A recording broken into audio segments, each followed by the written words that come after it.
मित्रांनो, गेल्या 10-12 वर्षात सनातनवरती तोंड सूक घेताना तुम्ही अनेक व्यक्तींना बघितलं असेल, अनेक बुद्धिजीवींना बघितलं असेल. आणि कोणताही प्रसंग असो, एखादा सण असो, एखादा सनातनचा कार्यक्रम असो, त्यावरती तुम्हाला तोंड सूक घेताना दिसली असतील.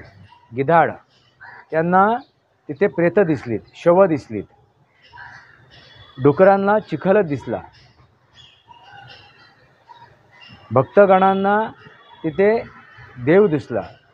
म्हणजे ज्या दृष्टीने, ज्या भावाने जो तिथे गेला होता त्या प्रयागराजमध्ये किंवा त्या प्रयागराजच्या महाकुंभमेळ्याकडे ज्या दृष्टीने ज्यांनी बघितलं, त्या दृष्टीप्रमाणे त्याला ते दिसलं. गिद्धों को केवल घास मिली, सुअरों को गंदगी मिली. सर तनसे जुदा, सर तनसे जुदा. काय केलं पाहिजे? आपले विचार कमेंट बॉक्समध्ये मांडा. तुम्ही हा व्हिडिओ कुठून पाहताय आणि आपला विचार काय आहे या सर्व प्रसंगावरती, या सगळ्या वक्तव्यांवरती आपले विचार काय आहेत? तुम्ही हा व्हिडिओ कुठून पाहताय? मुंबईतून बघताय, दिल्लीतून बघताय, पुण्यातून बघताय, कुठल्या शहरातून, गावातून, खेड्यातून, कुठून बघताय? तुम्ही हिंदू आहात की आणखीन अन्य कुठल्या धर्मीय आहात? तथाकथित धर्मीय. आणि एकच धर्म आहे, तो म्हणजे सनातन धर्म. त्याचाही उल्लेख करा.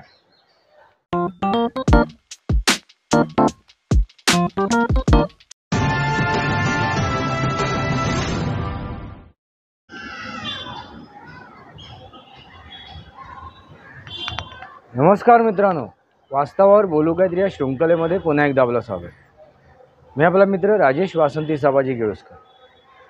मित्रांनो, गेल्या 10-12 वर्षात सनातनवरती तोंड सूक घेताना तुम्ही अनेक व्यक्तींना बघितलं असेल, अनेक बुद्धिजीवींना बघितलं असेल. आणि कोणताही प्रसंग असो, एखादा सण असो, एखादा सनातनचा कार्यक्रम असो, त्यावरती तुम्हाला तोंड सूक घेताना दिसली असतील अनेक जण. सनातनला कसं बदनाम करायचं याचा जणू काही चंगच बांधलेला आहे, असंच म्हणायला हरकत नाही. आता प्रयागराजमध्ये महाकुंभमेळा होतो आहे. 144 वर्षानंतर तो हा पर्व येतो, महाकुंभमेळा. आणि दर 3 वर्षामध्ये हा कुंभमेळा आयोजित केला जातो भारताच्या 4 ठिकाणी. याच्यावरती मी चर्चा केली आहे मित्रांनो. आता जो प्रयागराजमध्ये महाकुंभमेळा उत्साहाने साजरा होतो आहे आणि त्याच्यामध्ये करोडो लोक, करोडो भक्त त्याच्यामध्ये हे झाले आहेत, आपल्या आस्थेची डुबकी मारत आहेत. म्हणजे या त्रिवेणी संगमामध्ये ते आंघोळ करत आहेत. त्या पवित्र महाकुंभमेळ्यामध्ये ते आपलं योगदान देत आहेत आणि या सनातनला समजून घेत आहेत. मित्रांनो, पण मोदींचे विरोधक आहेत, भारतीय जनता पार्टीचे विरोधक आहेत. ते एवढ्या खालच्या दर्जाला पोचलेत की ते मोदींचा विरोध करता करता सनातनचा विरोध करायला लागले, भारताचा विरोध करायला लागले, असं म्हणायला हरकत नाही. आता नुकतंच संसदेमध्ये, राज्यसभेमध्ये जया बच्चन, जया भाडुरी बच्चन, अमिताभ बच्चनच्या सौ, त्यांनी एक वक्तव्य केलं की या प्रयागराजमध्ये करोडोने, लाखोने भक्तगण मेलेत, मृत पावलेत. अशा प्रकारची इथे व्यवस्था केली गेली. त्या व्यवस्थेमध्ये अनेक भक्तगण मारले गेले, मेलेत, मृत पावलेत आणि त्यांच्या शवांना त्या त्रिवेणी संगमात फेकून दिलं गेलं. अशी त्यांनी, ह्या जया बच्चननी आपल्या अखिलेचे तारे तोडले. अखिलेश यादव एक समाजवादी पार्टीचे अध्यक्ष, मुल्ला मुलायम सिंगचे सुपुत्र, यांनीसुद्धा आपले अखिलेचे तारे तोडले. राहुल गांधींनीसुद्धा आपले अखिलेचे तारे तोडले. अनेक या समाजवादी पार्टीचे प्रवक्ते, काँग्रेसचे प्रवक्ते, ममता बॅनर्जीची पार्टी तृणमूल काँग्रेसचे प्रवक्ते, अगदी आम आदमी पार्टीचे प्रवक्तेसुद्धा किंवा त्याचे नेतेसुद्धा अकलेचे तारे तोडताना दिसले. आणि ह्या सर्व गोष्टीवरती योगी आदित्यनाथ याने उत्तर प्रदेशच्या विधानसभेमध्ये एक वक्तव्य केलं संबोधन करताना. त्या विधानसभेला संबोधन करताना आणि प्रयागराजबद्दल माहिती देताना ते काय म्हणाले, जयामनी जैसा भाव तया तैसा अनुभव. मित्रांनो लक्षात घ्या, काय म्हणाले, जयामनी जैसा भाव तया तैसा अनुभव. ते काय म्हणालेत भाषण देताना की गिधाड आहेत, गिधाड त्यांना तिथे प्रेत दिसलीत, शव दिसलीत, डुकरांना चिखलच दिसला, भक्तगणांना तिथे देव दिसला. म्हणजे ज्या दृष्टीने, ज्या भावाने जो तिथे गेला होता त्या प्रयागराजमध्ये किंवा त्या प्रयागराजच्या महाकुंभमेळ्याकडे ज्या दृष्टीने ज्यांनी बघितलं त्या दृष्टीप्रमाणे त्याला ते दिसलं. म्हणजे थोडक्यात ह्या जया बच्चनला जी प्रेतं दिसली तिथे लाखोने, हजारोने, करोडोने जी प्रेतं तिला दिसलीत आणि जी त्या नदीमध्ये वाहिली गेली, त्या त्रिवेणी संगममध्ये त्या प्रेतांना टाकलं गेलं, असं या जया बच्चनने म्हटलं. तिला दिलेले प्रत्युत्तर आहे गिधाड. गिधाडांना प्रेतच दिसतात, कुठे शव पडलं आहे का, कारण त्या शवावरती ते जगत असतात. मित्रांनो, ते थोडक्यात हे जे त्यांचे वक्तव्य आहे ते जरा ऐका. एक मी व्हिडिओची क्लिप टाकतो आहे, ती क्लिप बघा म्हणजे तुमच्या लक्षात येईल. आणि ह्या क्लिपची मी हा व्हिडिओ मी पूर्ण व्हिडिओची लिंक मी डिस्क्रिप्शन बॉक्समध्ये टाकतो आहे, तेही बघा तुम्ही. पण आता तो व्हिडिओची क्लिप बघा, तुमच्या लक्षात येईल. ऐका योगी आदित्यनाथ नक्की काय बोलले. किसी ने सच कहा कि महाकुंभ में जिसने जो तलाशा उसको वह मिला, गिद्धों को केवल लाश मिली,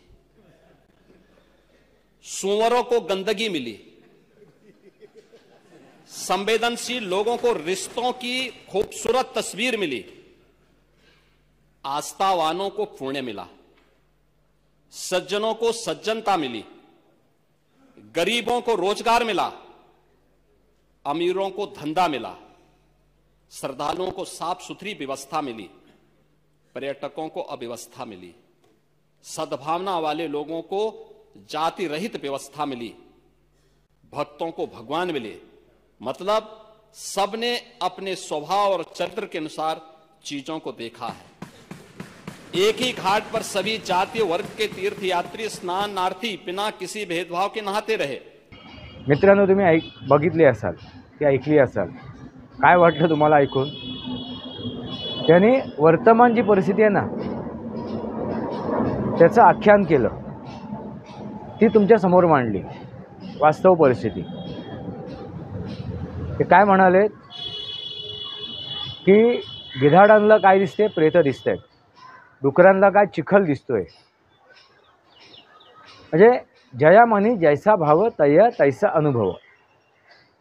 ज्या भावाने तो तिथे गेला होता किंवा ज्या भावाने त्यांनी त्या प्रयागराजच्या महाकुंभमेळ्याला बघितलं, त्या भावाने त्याला तिथे ते सर्व प्रदर्शित झालं, दिसलं, ते स्वरूप दिसलं. मित्रांनो, हे जे काय चाललं आहे वर्तमान काळात किंवा 2014 नंतर मोदी सरकार आल्यानंतर जे काय प्रकार चालू आहेत, हे सगळे प्रकार बघितल्यानंतर एक गोष्ट लक्षात येते की हिंदूंना कसं काय टार्गेट केलं जाईल, सनातनला कसं काय टार्गेट केलं जाईल, सनातनची कशी नामुष्की केली जाईल, कसं बदनाम केलं जाईल, याचा अगदी यांनी विडाच उचलला आहे. मोदींचा विरोध करता करता हे सनातनला कसं दोष देता येईल, कसं सनातनला काय म्हणतात त्याला दोषी ठरवता येईल याचा अगदी त्यांनी चंगच बांधला आहे. म्हणजे भारतीय जनता पार्टीचे विरोधक म्हणा किंवा बुद्धिजीवी म्हणा, बुद्धिभ्रष्टाचारी म्हणा, त्यांना काही उपमा द्या तुम्ही, ते ज्या प्रकारे भाष्य करतायत.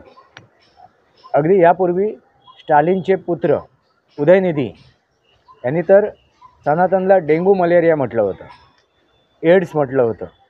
आणि ह्या सनातनला भारतातून हिंदुस्थानातून उच्चाटन करून टाकलं पाहिजे, समूळ नष्ट केलं पाहिजे. म्हणजे बघा मित्रांनो, कितपत यांची विचारसरणी गेलेली आहे. या उलट जर तुम्ही इस्लामबद्दल जर काय बोलाल तर इस्लामचे जे चाहते आहेत, समर्थक आहेत, जे इस्लामिक कट्टरपंथी आहेत, त्यांनी तर गळेच उतरवले, गळे कापले. एकही सजा सर तनसे सुजा सर तनसे जुदा. मग आता हेच करायला हवं का? हिंदूंनीसुद्धा हेच करायला हवं का? सनातनींनीसुद्धा हेच करायला हवं का? काय त्यांच्याकडून अपेक्षा केली जाते? हे जे काय सनातनला बदनाम करण्याचा प्रयत्न केला जातो आहे, सनातनवरती टिप्पण्या केल्या जात आहेत, अगदी अवाच्य भाषेत खालच्या पातळीला जाऊन हिंदूंवरती हिंदुत्वावरती जी भाषा केली जाते, अशा या विरोधकांना, अशा या बुद्धिजीवींना, अशा या विश्लेषकांना काय केलं पाहिजे? यांची गळे उतरवले पाहिजेत का? मित्रांनो, तुम्हाला काय वाटते? सर तनसे जुदा सर तनसे जुदा काय केलं पाहिजे? आपले विचार कमेंट बॉक्समध्ये मांडा. तुम्ही हा व्हिडिओ कुठून पाहताय आणि आपला विचार काय आहे या सर्व प्रसंगावरती, या सगळ्या वक्तव्यांवरती आपले विचार काय आहेत? तुम्ही हा व्हिडिओ कुठून पाहताय? मुंबईतून बघताय, दिल्लीतून बघताय, पुण्यातून बघताय, कुठल्या शहरातून, गावातून, खेड्यातून, कुठून बघताय? तुम्ही हिंदू आहात की आणखीन अन्य कुठल्या धर्मीय आहात? तथाकथित धर्मीय. आणि एकच धर्म आहे, तो म्हणजे सनातन धर्म. त्याचाही उल्लेख करा. मित्रांनो, तुम्हाला काय वाटते? जे काय चाललं आहे राजकीयदृष्ट्या, वर्तमान जे काय राजकारण चालू आहे आणि हिंदूंना, सनातनला जसं टार्गेट केलं जाते, दोषी ठरवलं जाते, आरोप केले जात आहेत, सनातन कसं डेंग्यू मलेरिया आहे हे सांगितलं जाते, तुम्हाला काय वाटते? आपले विचार कमेंट बॉक्समध्ये मांडा. मित्रांनो, याला कारण कोण आहे? याला कारण कोण आहे तर सनातनी, हिंदू असं म्हणायला हरकत नाही आहे. कारण आपल्याला राग येत नाही, आपलं मन हेलावत नाही, आपल्या मनाला कष्ट होत नाही, आम्ही एकत्र येत नाही. आमच्यामध्ये जे दुही आहे ना, आता ब्राह्मण आणि मराठा हा वाद चालू आहे. आता छावा चित्रपट आला, त्या छावा चित्रपट आल्यानंतर त्याच्यावरती संभाजी महाराजांना कोणी पकडून दिलं, कोणी फितूर झालेत, कोणी हा राजद्रोह केला, हा राष्ट्रद्रोह केला, मराठ्यांनी की ब्राह्मणांनी, याच्यावरती आता वाद चालू आहे. इतिहास काय हा सर्वश्रुत आहे. ब्राह्मणांना टार्गेट केलं जाते, ब्राह्मणांना टार्गेट केले जाते. जरांगे पाटलांनी ते दाखवून दिलं आहे मराठा आरक्षणाच्या निमित्ताने. हे जे काय चालू आहे. आणि आता इंद्रजित सावंत म्हणून एक व्यक्ती आली, तो स्वतःला मराठा समजतो आणि त्यांनी ब्राह्मणांवरती दोषारोपण केलं आहे. ते म्हणतात शिर्केनी हा काय म्हणतात त्याला राजद्रोह केलेला नाही आहे, हा राष्ट्रद्रोह केला नाही, फितुरी केलेली नाही आहे, हा एका ब्राह्मणांनी केला आहे. म्हणजे शिर्के मराठा आहे, तथाकथित मराठा. कारण मराठा जातच नाही आता अस्तित्वात. महाराष्ट्रात राहणारा तो मराठा, मराठी बोलणारा तो मराठा. आणि ही ओळख कोणी करून दिली? मराठा म्हणून ही मोगलांनी करून दिलेली ओळख आहे, ही इंग्रजांनी करून दिलेली ओळख आहे. कारण त्यांचे विरोधक हा मराठी माणूस होता, या महाराष्ट्रातील सामान्य जनता होती. त्यामुळे त्यांची ओळख मराठा म्हणून त्यांनी करून दिली. महाराष्ट्रात राहणारा मराठा, कर्नाटकात राहणारा कर्नाटकी, केरळामध्ये राहणारा केरळी. मित्रांनो, हीच ओळख असते. मराठा या जातीचा उल्लेख इतिहासात कुठेही नाही आहे. म्हणून आता ते कुणबी, मराठ्यांना कुणबी प्रमाणपत्र द्या. मित्रांनो, मुळात हे कुणबी आहेत किंवा इतर व्यवसाय करणारे आहेत. हे मराठा, कुणबी म्हणजे शेतकरी, शेती व्यवसाय करणारा तो कुणबी, कुणगा राखणारा तो कुणबी, कुणग्यात काम करणारा तो कुणबी. पण ह्या सर्व प्रकरणामुळे, ह्या सगळ्या प्रकारामुळे, ह्या जातीभेदामुळे जे काय तोंडसुख घेतलं जाते हिंदूंवरती, सनातनवरती, ते कुठेतरी थांबलं पाहिजे. आणि हे कोण थांबवू शकतो? तर जातीय भेद थांबवून आम्ही हिंदू आहोत, आम्ही हिंदू आहोत, ना की आम्ही मराठी आहोत, ना आम्ही दलित आहोत, ना आम्ही भंडारी आहोत, ना आम्ही चांभार आहोत, ना लोहार आहोत, ना आम्ही अन्य कोणी आहोत. आम्ही कोण आहोत? तर हिंदू आहोत. ह्या 18 पगड जाती, 18 पगड जाती हा जो उल्लेख केला जातो छत्रपती शिवाजी महाराजांच्या काळात, 18 पगड जाती, ह्या जाती कोणी निर्माण केल्या? तर इंग्रजांनी. ह्या जाती इंग्रजांनी निर्माण केल्या. आणि ह्या विषवल्ली कोणी लावल्या? तर इंग्रजांनी. पण ह्या विषवल्लींना जोपासतोय कोण? तर भारतातील एक असा बुद्धिजीवी आहे जो नकारात्मक राजकारण करतोय. मित्रांनो, जो स्वार्थासाठी, मतलबासाठी राजकारण करतोय, असा एक मुठभर राजकारणी आहे किंवा समाजकारणी. म्हणजे नकारात्मक राजकारण करणारा, त्यालाच आपण नकारात्मक समाजकारण करणारा म्हणू शकतो.